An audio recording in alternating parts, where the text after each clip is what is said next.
போன வீடியோவில் நம்ம சாத்தானிசம்ங்கிற ஒரு ரிலீஜன் இருக்குது. அந்த ரிலீஜனில் இருக்கிறவங்களெல்லாம் சாத்தானை வழிபடக்கூடியவங்க, அதாவது தங்களை வெளி உலகத்துக்கு சாத்தானிஸ்டாக காமிச்சிப்பாங்க. இது ஓப்பனாக சாத்தானிஸ்டாக தங்களை காமிச்சிக்கிறவங்கள விட மறைமுகமாக, அதாவது அதை ஒரு சீக்ரெட் சொசைட்டியாக சீக்ரெட் கல்ட்டாக வச்சுக்கிட்டு இயங்குறவங்க தான் ஜாஸ்தி. உலகம் பூரா இந்த சாத்தானை ஒர்ஷிப் பண்ணுறவங்க பல பல துறையில் பெரிய பெரிய ஆளுங்களாக இருப்பாங்க. பேர், பணம், புகழ், இதில் எதுக்குமே பார்த்திங்கன்னா அவங்களுக்கு குறைச்சலே இருக்காது. அதே மாதிரி இந்த சாத்தானிக் ஒர்ஷிப் பண்ணுறவங்களுடைய ரிச்சுவல்ஸ், வழிபாடுகள் என்ன, இந்த கல்ட்டு குரூப்பை பற்றின என்னென்ன படங்கள்லாம் ஹாலிவுட்லேயே வந்திருக்கு அப்படிங்கிற பல பல விஷயங்களை அந்த வீடியோவில் நான் பேசியிருந்தேன். அந்த வீடியோவில் நான் பேசுனது ரொம்ப கம்மியான சதவீதம் தான். இதை பற்றி பேசுகிறதுக்கு இன்னும் நிறைய விஷயங்கள் இருக்குது. அந்த வீடியோவை பார்த்த ஆடியன்ஸ் கூட நிறைய பேர் கமெண்ட்டில் வந்து இந்த மாதிரி இந்த டாப்பிக்கை நீங்கள் கண்டினியூ பண்ணுங்கள், இன்னும் நிறைய விஷயங்கள் சொல்லுங்கள், இதை பற்றி பேசுங்கிற மாதிரிலாம் சொல்லியிருந்தாங்க. அந்த வீடியோவை பார்க்காதவங்களுக்கு எண்டு ஸ்க்ரீன்லேயும் கீழே டிஸ்கிரிப்ஷன்லேயும் லிங்க் கொடுக்குறேன். இந்த வீடியோவை பார்த்துட்டு அந்த வீடியோவை பாருங்கள், இல்லை அந்த வீடியோவை பார்த்துட்டு வந்தோம் இந்த வீடியோவை பாருங்கள், உங்களுக்கு ஒரு கிளாரிட்டியாக இருக்கும். இந்த சாத்தானிக் கல்ட்டு குரூப்பில் இருக்கிற பல பேர் உலகம் பூரா பல துறைகளில் பெரிய லெவலில் டாமினேட் பண்ணாலுமே இந்த வீடியோவில் நம்ம பார்க்க போகிறது என்னன்னு பார்த்தீங்கன்னா, இசைத்துறையில் அவங்க எந்த அளவுக்கு டாமினேட் பண்ணுறாங்க அப்படிங்கிறது தான். இசைத்துறை அப்படின்னோடனே சினிமா சார்ந்த இசைத்துறையான்ட்டு நிறைய பேர் கன்ஃபியூஷன் பண்ணிப்பாங்க. அதாவது சினிமாவில் மியூசிக் பண்ணுறது அப்படிங்கிறது ஒரு செகண்டரியான விஷயந்தான். நீங்கள் உலக லெவலில் பார்த்தீங்கன்னா இசைத்துறை அப்படின்னாலே ஆல்பம் பாட்டு பண்ணுறாங்கல்ல, இண்டிபெண்ட் மியூசிக் ஆர்டிஸ்ட்டாக இருந்துக்கிட்டு தனக்குன்னு ஒரு மியூசிக் ட்ரூப் வச்சுக்கிட்டு, அதுதான் பார்த்தீங்கன்னா ஒரிஜினல் இசையாக வந்து இசைத்துறையாக கன்சிடர் பண்ணுவாங்க. சினிமாலாம் செகண்டரி தான். அந்த மாதிரி இண்டிபெண்ட்டாக மியூசிக் பண்ணுறாங்கல்ல, அந்த ஆல்பம் சாங்குக்கு தான் உலகம் பூரா மவுசு மார்க்கெட்லாம் ஜாஸ்தி. அப்படி உலகம் பூரா மிகப்பெரிய இண்டஸ்ட்ரியாக இருந்துகிட்டு இருக்க இந்த இண்டிபெண்ட் மியூசிக் இண்டஸ்ட்ரியவே இந்த சாத்தானிக் கல்ட்டு குரூப் தான் ஒரு மிகப்பெரிய சிண்டிகேட்டை வச்சுக்கிட்டு மோனோபோலியாவே கண்ட்ரோல் பண்ணிட்டு இருக்காங்க அப்படின்னு சொன்னால் உங்களால் நம்ப முடியுதா? ஆனால் அது உண்மைன்னு நிரூபிக்கிற மாதிரி பல பல விஷயங்கள் நடந்திருக்கு. ஏன்னா உலகம் பூரா நீங்கள் எடுத்துக்கிட்டிங்கன்னா இந்த இண்டிபெண்ட் மியூசிக் ஆர்டிஸ்டாகவே நம்ம ஊரையும் சேர்த்து தான் சொல்கிறேன், லட்சக்கணக்கான பேர் இருக்காங்க. எல்லாருமே பார்த்தீங்கன்னா ஏதோ ஒரு விதத்தில் திறமசாலிகள் தான். ஆனால் எல்லாராலையுமே இந்த இண்டிபெண்ட் மியூசிக் துறையில் வந்து ஒரு மிகப்பெரிய பிரேக் அவுட் ஸ்டாராக, ஒரு டாப் செலிப்ரிட்டியாக ஆயிட முடியுதான்னு கேட்டிங்கன்னா அதெல்லாம் முடியாது. திறமை மட்டுமே ஒருத்தருக்கு போதாது. இந்த மாதிரியான இசைத்துறையில் ஒரு மிகப்பெரிய ஆளாக சாதிக்கணும், ஒரு டாப் செலிப்ரிட்டி ஆகணும்னா திறமையும் தாண்டி சில பல சாக்ரிஃபைஸ்லாம் அவங்க பண்ணி தான் ஆகணும். அப்போ தான் அவங்களுக்கு அந்த இடத்துக்கு வரவே முடியும். உதாரணத்துக்கு இப்போ யார் மிகப்பெரிய ஒரு செலிப்ரிட்டியாக இந்த இண்டிபெண்ட் மியூசிக் துறையில் வந்து வரணும், எப்போ வரணும், எந்த சாங்கை வந்து இந்த டைமில் ஹிட் ஆகணும், எந்த சாங்கை மக்கள் கேட்டு என்ஜாய் பண்ணணும், அப்படி டாப் செலிப்ரிட்டியாக வரவங்க அடுத்து என்னென்ன பிஸ்னஸ் டீலிங்ஸ்லாம் வச்சுக்கணும், எந்த பிராண்டை அவங்க ப்ரொமோட் பண்ணணும், எந்த ஈவெண்ட்டில் எந்த ஷோவில் அவங்க ஸ்பெஷல் பெர்ஃபார்மன்ஸ் கொடுக்கணும், அவங்க யாரை ஆதரிக்கணும், யாரை ஆதரிக்கக்கூடாது, அவங்க என்ன பண்ணணும் அப்படிங்கிறத ஒரு சிஸ்டமேட்டிக்காக அந்த கல்ட்டு குரூப்பு தான் பார்த்தீங்கன்னா அந்த சிண்டிகேட்டு தான் எல்லாத்தையுமே டிசைட் பண்ணுவாங்களாம், எல்லாத்தையுமே பண்ண சொல்லுவாங்களாம். இப்போ இந்த இண்டிபெண்ட் மியூசிக் இண்டஸ்ட்ரியில் ஒரு டாப் செலிப்ரிட்டிஸாக இருக்காங்கல்ல, டாப் லெவலில், அவங்கெல்லாம் இந்த மியூசிக் அப்படிங்கிற விஷயத்தை தாண்டி ஒரு அன்றாட வாழ்க்கையில் ஒரு மனுஷனாக அவங்களுக்கு என்னென்ன தேவைகள் இருக்கும், பணம், பேர், புகழ், அந்தஸ்து, காரு, வீடு, இன்னும் அந்த சொகுசு வாழ்க்கைக்கு என்னென்னலாம் தேவையோ எல்லாமே எங்கள் மூலயமா உங்களுக்கு கிடைக்கும். ஆனால் ப்ரொஃபஷ்னலாக நாங்கள் என்ன சொல்கிறோமோ அதை மட்டும்தான் நீங்கள் செய்யணும், நாங்கள் என்ன சொல்கிறோமோ என்ன பண்ண சொல்கிறோமோ அதை மட்டும்தான் நீங்கள் செய்யணும், மற்றது எல்லாமே பார்த்தீங்கன்னா உங்களுக்கு தானாக தேடி வரும். இதுக்கு உடன்படுறவங்க பார்த்தீங்கன்னா இந்த இண்டஸ்ட்ரியில் ஒரு மிகப்பெரிய இடத்த நோக்கி அவங்க பாட்டு போயிட்டே இருப்பாங்க. ஒன்ஸ் இதுக்குள்ளே வந்துட்டு அதுக்கப்புறம் இதுலேருந்து வெளியே வரணும்னு நினச்சாலும் அதுவும் முடியாது. அவங்க மேலே பார்த்தீங்கன்னா ஏகப்பட்ட குற்றச்சாட்டு, அதுக்கப்புறம் அக்யூசேஷன், கொலை மிரட்டல் வரைக்கும் அது வேறு, அது தனியாக பார்த்தீங்கன்னா போகும். ஒருத்தங்களுக்கு திறமை மட்டும் பத்தாது, இதுக்குள்ளே இவ்வளோ பெரிய சிண்டிகேட் இருக்குது, மாஃபியா இருக்குது, இதெல்லாம் நீங்கள் பண்ணால் தான் இதில் வந்து சாதிக்க முடியும் அப்படின்னு நான் சொல்கிறதுக்கு ஏற்ற மாதிரி இந்த துறையில் இருக்கிற ஒரு லேடியே என்ன சொல்கிறாங்க இதை பற்றி அப்படிங்கிறத பாருங்களேன். If your ultimate goal is to be famous, then you're gonna do a lot to sign your name in blood in a contract with the devil. Sign your name with blood, contract with the devilனா என்ன அர்த்தம்? Satanic வர்ஷிப்பை பற்றி தான் இவங்க சொல்கிறாங்க. இதை நீங்கள் பண்ணிங்கன்னா அது உங்களுக்கு கிடைக்கும் அப்படின்ட்டு சொன்னவங்க யாருன்னு பார்த்தீங்கன்னா இவங்களுடைய பேர் வந்து மெலிசா ஃபோர்டு. இவங்க ஒரு ஹாலிவுட் ஆக்ட்ரஸு. வெளியில் எவனோ ஒருத்தன் இதை பற்றி பேசுகிறான் அப்படின்னா அவன் எதை கான்ஸ்பிரசி பேசுகிறான்டா அப்படின்ட்டு தட்டி விட்டு போயிடலாம். ஆனால் ஹாலிவுட் சினிமாவில் இருக்கிற ஒருத்தங்களே இதை பற்றி பேசுகிறாங்க அப்படின்னும் போது உலகம் தோன்றின காலகட்டத்திலேருந்து அப்போ இருந்த பழைய மதங்களாக இருக்கட்டும், இப்போ உள்ள நிறைய மதங்களாக இருக்கட்டும், நிறைய மதங்களில் சொல்லப்படுற ஒரு தியரி, காமனான ஒரு தியரி என்னன்னு பார்த்தீங்கன்னா, இப்போ நம்ம வாழ்ந்துக்கிட்டு இருக்கிற இந்த உலகம் அப்படிங்கிறது, இப்போ நம்ம எக்ஸ்பீரியன்ஸ் பண்ணிகிட்டு இருக்கிற இந்த உலகம் அப்படிங்கிறது ஒரு மெட்டீரியல் வேர்ல்டு. இதை தாண்டி ஸ்பிரிச்சுவல் வேர்ல்டுன்னு ஒன்று இருக்குது, மொத்தம் 2 இருக்குது அப்படிங்கிற ஒரு கான்செப்டை பார்த்தீங்கன்னா எல்லாருமே சொல்கிறாங்க. இப்போ நம்ம இருந்துகிட்டு இருக்கிறது மெட்டீரியல் வேர்ல்டுன்னு ஏன் சொல்கிறாங்கன்னா, இப்போ இந்த உலகத்தை பொறுத்த வரைக்கும் நம்மளே ஃபீல் பண்ண முடியுது. நம்ம வந்து தாகம் எடுத்தால் தண்ணி குடிக்கிறோம், அதுக்கப்புறம் நம்ம சாப்பிட்றோம், ஃபிசிக்கலாக எல்லா வேலையுமே செய்கிறோம். நம்மளால் ஒரு விஷயத்தை ஃபீல் பண்ண முடியுதுல்ல, இதுதான் மெட்டீரியல் வேர்ல்டு. ஆனால் ஸ்பிரிச்சுவல் வேர்ல்டை பொறுத்த வரைக்கும் அங்கே உங்கள் உயிர் மட்டும்தான் நடமாட முடியுமே தவிர, உங்களால் இந்த மெட்டீரியல் வேர்ல்டில் நீங்கள் என்னென்னலாம் பார்க்குறீங்களோ, அதாவது என்னென்ன விஷயத்தில் உணர்றீங்களோ எதையுமே பார்த்தீங்கன்னா அங்கே பண்ண முடியாது. மெட்டீரியல் வேர்ல்டில் ஒரு மனுஷன் சக்ஸஸ்ஃபுல்லாக லைஃப் ஃபுல்லாக வாழ்கிறதுக்கு பல விஷயங்கள் பார்த்தீங்கன்னா அவனுக்கு தேவைப்படுது. ஃபிசிக்கலாக பல விஷயங்கள் தேவைப்படுது. ஆனால் ஸ்பிரிச்சுவல் வேர்ல்டை பொறுத்த வரைக்கும் அந்த மாதிரியான தேவைகள் எதுவுமே பார்த்தீங்கன்னா அங்கே இருக்காது, தேவையும் படாது. இதுதான் ஸ்பிரிச்சுவல் வேர்ல்டு. ஒரு மனுஷன் தூங்கும்போது அவன் என்ன தான் தூங்கினாலுமே அவனுடைய மூளை வந்து ஸ்டில் ஒர்க் பண்ணிக்கிட்டே இருக்கும் அப்படிங்கிறது நிறைய பேருக்கு தெரியும்னு நினைக்கிறேன், சில பேருக்கு தெரியாமல் இருக்கும். கூகுளில் கூட அடித்து பாருங்கள், ஃபுல் டீட்டெயிலாக எல்லாமே வரும். அப்படி நம்ம தூங்கும்போது நம்ம மூளை வந்து ஸ்டில் செயல்பட்டுக்கிட்டே இருக்கும். அப்போ தான் நம்மளுடைய உயிர், அதாவது நம்மளுடைய சோல் வந்து அந்த ஸ்பிரிச்சுவல் வேர்ல்டுக்குள்ளேயே போவோம். நிறைய பேர் தூங்கும்போது ஆட்டோமேட்டிக்காக நிறைய கனவுகள் வரும். ட்ரீம்ஸுங்கிறது எல்லா மனுஷங்களுக்குமே, ஏன் மிருகங்களுக்கு உட்பட பார்த்தீங்கன்னா கனவுகள், இந்த ட்ரீம்ஸ் அப்படிங்கிறது வந்துட்டு தான் இருக்கும். இதை தாண்டி ட்ரீம்ஸில் நடக்கிற நிறைய விஷயங்களை நம்மளால் உணரவும் முடியும். இப்போ நம்ம ரியாலிட்டியில் எப்படி சில விஷயங்கள் நம்ம பண்ணுறோம், சில விஷயங்களை நம்ம உணர்றோம்ல, அது மாதிரி நம்மளால் ட்ரீம்ஸில் நடக்கிற சில விஷயங்களை உணர முடியும்.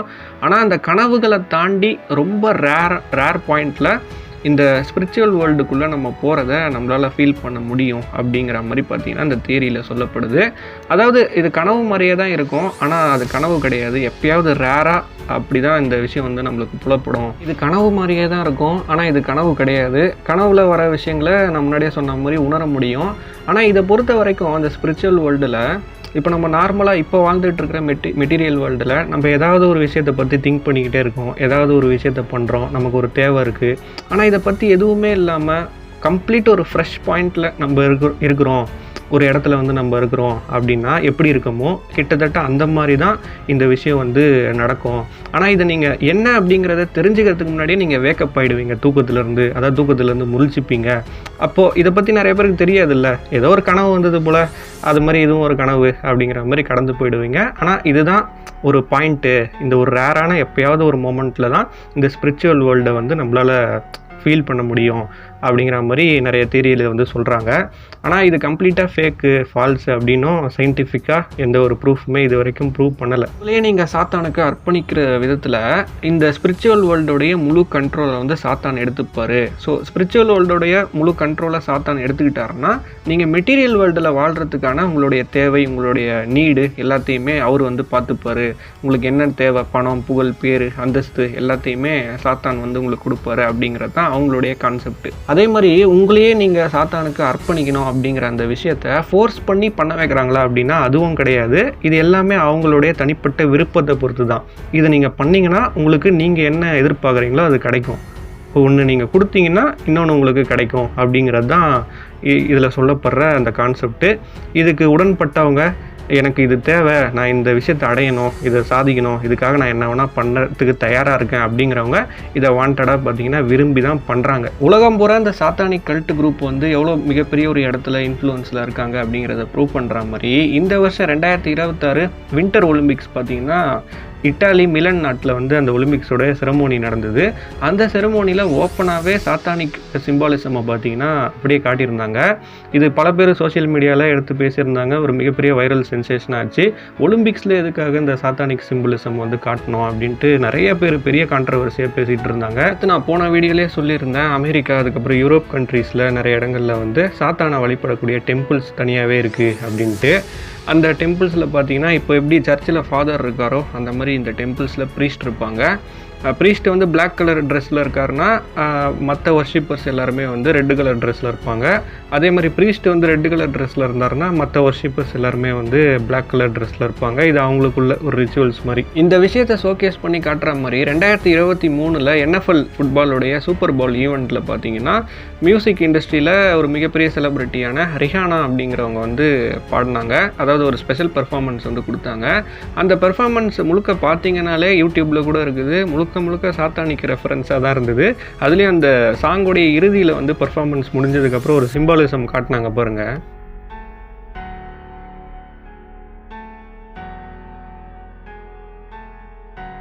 போன வீடியோலேயே சொல்லியிருந்தேன், இலுமினாட்டிஸாக இருக்கிறவங்களும் சாத்தானிக் கல்ட்டு கும்பலும் வேறு கிடையாது, ரெண்டுமே ஒன்று தான் அப்படின்ட்டு. ஏன்னா இலுமினாட்டிஸாக இருக்கிறவங்க தான் சாத்தானை வந்து ஒர்ஷிப் பண்ணுறாங்க. இது எல்லாருக்குமே தெரிஞ்ச ஒரு விஷயந்தான். இதுலேயும் பார்த்தீங்கன்னா இலுமினாட்டி சிம்பிளை தான் அவங்க வந்து காட்டுறாங்க. அடுத்து 2024 ஒலிம்பிக் செரிமோனி வந்து ஃப்ரான்ஸ் பாரிஸில் நடக்குது. அங்கேயும் இதே கதை தான். இவங்க மட்டும் கிடையாது, இந்த மாதிரி மியூசிக் இண்டஸ்ட்ரியில் யார் யாரெல்லாம் டாப் செலிப்ரிட்டிஸாக இருக்காங்களோ அவங்க கொடுக்குற ஸ்பெஷல் பெர்ஃபார்மன்ஸ் எல்லாத்தையுமே நீங்கள் நோட் பண்ணி பாருங்கள். எல்லாத்துலேயுமே பார்த்தீங்கன்னா அந்த சாத்தானிக் சிம்பாலிசம் ரெஃபரன்ஸு இதெல்லாம் இல்லாமல் இவங்க பண்ணவே மாட்டாங்க.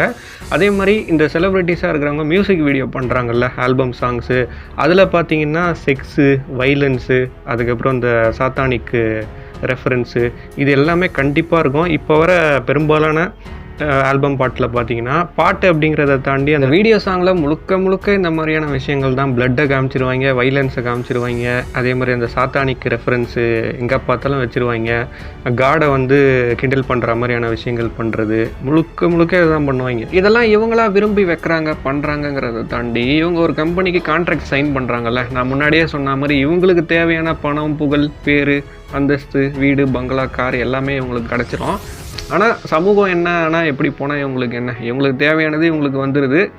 அவங்களுக்கு என்னென்ன தேவையோ, எந்தெந்த விஷயத்தெல்லாம் கெட்ட சமூகத்துக்கு என்னென்ன மாதிரியான கெட்ட விஷயங்களை மக்கள்கிட்ட கொண்டு போய் சேர்க்கணுமோ அதை பார்த்தீங்கன்னா ஆட்டோமேட்டிக்காக இது மூலயமா கொண்டு போய் சேர்த்துருவாங்க. ஸோ இந்த மியூசிக் இண்டஸ்ட்ரியில் இவ்வளோ பெரிய ஒரு மாஃபியா இருக்குது, சிண்டிகேட் இருக்குது. இந்த சாத்தானிக் கல்ட்டு தான் அந்த மியூசிக் இண்டஸ்ட்ரியவே கண்ட்ரோலில் வச்சுருக்காங்க அப்படிங்கிறத ப்ரூவ் பண்ணுற மாதிரி 2017 அமெரிக்கன் சாத்தான் அப்படிங்கிற ஒரு படம் மூலயமாவே பார்த்தீங்கன்னா இந்த விஷயத்தை வந்து சொல்லியிருப்பாங்க. அமெரிக்கன் சாத்தானுங்கிற படத்தை நான் 2019 டைம்லேயே பார்த்துட்டேன். ஃபஸ்ட் டைம் இந்த படத்தை பார்க்கும்போது எனக்கு சுத்தமாக புரியவே இல்லை, என்னடா அந்த படத்தில் எதாவது காட்டுறாங்க அப்படின்ட்டு. ரெண்டாவது ஒரு வாட்டி பார்த்தேன். படமாக ஓகேவாக இருந்தது. அப்போ கூட படத்தில் என்ன சொல்ல வராங்கங்கிறதே புரியலை. லேட்டர் பீரியடில் இந்த சாத்தானிக் கல்ட்டு இந்த மாதிரியான விஷயங்கள்லாம் நம்ம தெரிஞ்சுக்கும் போது தான் இதுதான் அந்த படத்தில் சொல்லியிருக்காங்க போல இருக்கு, நமக்கு தான் புரியல அப்படிங்கிற மாதிரி தெரிய வந்தது. இந்த படத்துடைய பிளாட்டே என்னன்னு பார்த்தீங்கன்னா, ஹீரோவுடைய ஃப்ரெண்டு யூகேலேருந்து கிளம்பி அமெரிக்காவுக்கு வந்து வருவாங்க. சின்ன வயசு பசங்க தான் இந்த மாதிரி மியூசிக் இண்டஸ்ட்ரியில் ஒரு மிகப்பெரிய ஸ்டார் ஆகணும், அப்போ ஒரு செலிப்ரிட்டி ஆகணும் அப்படிங்கிறது தான் அவங்களுடைய கோலாக இருக்கும். இவங்கள மாதிரியே வேறு ஊர்லேருந்து கிளம்பி வந்தவங்க, அங்கேயே இருக்கிறவங்க, ட்ரை பண்ணுறவங்க, இப்படிலாம் பசங்கள்லாம் ஒன்றா சேர்ந்து மொத்தம் ஒரு 12 பேர் பார்த்தீங்கன்னா ஒரு கேங்காக சேர்ந்து ஒரு பேண்டை வந்து இவங்களுக்குன்னு ஆரம்பித்து பாடிட்டுருப்பாங்க. ஆரம்பத்தில் வாய்ப்புகள் எதுவுமே பெருசாக கிடைக்காது. அப்போ ஒரு மிஸ்டீரியஸான ஒரு கேரக்டர் வந்து பார்த்தீங்கன்னா ஹீரோ வந்து அடிக்கடி மீட் பண்ணிக்கிட்டே இருப்பான். அந்த ஆள் ஹீரோ கிட்ட என்ன சொல்லுவான்னா, நீ உன்னையே என்கிட்ட ஒப்படைச்சிரு, நான் சொல்கிற ஒரு விஷயத்தை நீ செய்யி, நீ ஆட்டோமேட்டிக்காக ஒரு மிகப்பெரிய செலிப்ரிட்டியாக உன்னை வந்து நான் ஆக்கி காட்டுறேன் அந்த துறையில் அப்படின்னு சொல்லுவான். 2-3 வாட்டி வந்து ஹீரோ ஏதோ வளர்றான்டா, வந்து இவன் எங்கடா நம்மளை வந்து பெரிய ஸ்டார் ஆக போகிறான் அப்படின்ட்டு அதை வந்து கேட்காம மறுத்துருவான். அதுக்கப்புறம் ஹீரோ ஒரு டைமில் இந்த ஆள் சொல்கிறத செஞ்சதுக்கு அப்புறம் பார்த்தீங்கன்னா ஹீரோ மிகப்பெரிய ஒரு சிங்கர் ஆயிடுவான். அவங்க கூட இருக்கிற மெம்பர்ஸ் எல்லாருமே மிகப்பெரிய ஒரு ஸ்டார் ஆயிடுவாங்க. அதுக்கப்புறம் இந்த வீடியோவில் நான் சொன்னேன் பார்த்தீங்களா, இந்த மாஃபியாக்கள் இந்த விஷயம்லாம் இருக்குது, இப்படிலாம் பண்ணால் தான் ஒருத்தங்களால் மிகப்பெரிய ஸ்டாராகவே ஆக முடியும் அப்படின்ட்டு அது எல்லாத்தையுமே அந்த படத்தில் காமிச்சிருப்பாங்க. யூடியூப்பில் இந்த படம் இருக்குது, வேணும்னா ட்ரை பண்ணி பாருங்கள். வீடியோவோட எண்டிங் ஸ்பாட்டுக்கு வந்துட்டோன்னு நினைக்கிறேன். இந்த சாத்தானிக் கல்ட் அப்படிங்கிற இந்த விஷயம் இதெல்லாம் பற்றி பேசுகிறதுக்கு இன்னும் நிறைய இருக்குது. நம்ம பேசுனதுலாம் வெறும் சின்ன ஒரு சாம்பிள் தான். இந்த வீடியோக்கெல்லாம் எப்படிப்பட்ட ஒரு ரெஸ்பான்ஸ் வருது உங்ககிட்ட இருந்து அப்படிங்கிறத வச்சு தான் அடுத்தடுத்த பாட்டெலாம் கண்டினியூ பண்ணலாமா வேணாமா அப்படிங்கிறத பற்றி நான் திங்க் பண்ணணும். பார்க்கலாம் எப்படிப்பட்ட ரிசப்ஷன் கொடுக்குறீங்க அப்படிங்கிறத. இந்த வீடியோ பிடிச்சிருந்தால் லைக் பண்ணுங்கள், ஷேர் பண்ணுங்கள், மறக்காமல் சேனலுக்கு சப்ஸ்கிரைப் பண்ணுங்கள். இதே மாதிரி இன்னொரு இன்ட்ரெஸ்டிங்கான வீடியோவில் உங்களை வந்து சந்திக்கிறேன். தேங்க்ஸ் ஃபார் வாட்சிங்.